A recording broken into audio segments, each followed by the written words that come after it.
حضرت صلی اللہ علیہ وسلم اپنے حجرے سے نکلے، لوگوں کو شب قدر بتانا چاہتے تھے وہ کون سی رات ہے۔ اتنے میں دو مسلمان آپس میں لڑ پڑے۔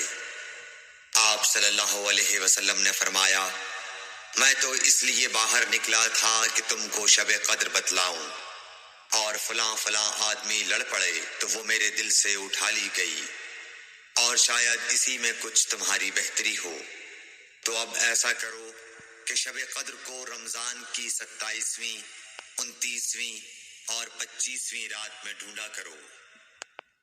صحیح بخاری حدیث نمبر 49۔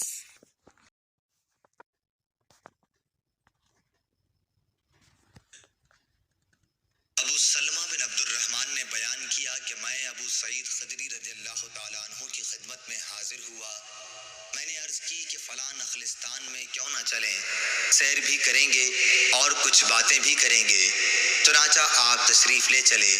ابو سلمہ نے بیان کیا کہ میں نے راہ میں کہا کہ شب قدر سے متعلق آپ نے اگر کچھ نبی کریم صلی اللہ علیہ وسلم سے سنا ہے تو اسے بیان کیجئے۔ انہوں نے کہا کہ نبی کریم صلی اللہ علیہ وسلم نے رمضان کے پہلے عشرے میں اعتکاف کیا اور ہم بھی آپ کے ساتھ اعتکاف میں بیٹھ گئے، لیکن جبریل علیہ السلام نے آ کر بتایا کہ آپ جس کی تلاش میں ہیں وہ شب قدر آگے ہے۔ چنانچہ آپ نے دوسرے عشرے میں بھی اعتکاف کیا اور آپ کے ساتھ ہم نے بھی۔ جبریل علیہ السلام دوبارہ آئے اور فرمایا کہ آپ جس کی تلاش میں ہیں وہ رات آگے ہے۔ پھر آپ نے 20ویں رمضان کی صبح کو خطبہ دیا۔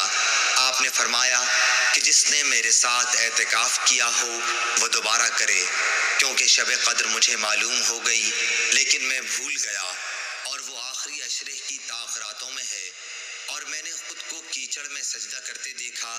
مسجد کی چھت کھجور کی ڈالیوں کی تھی، مطلع بالکل صاف تھا کہ اتنے میں ایک پتلا سا بادل کا ٹکڑا آیا اور برسنے لگا۔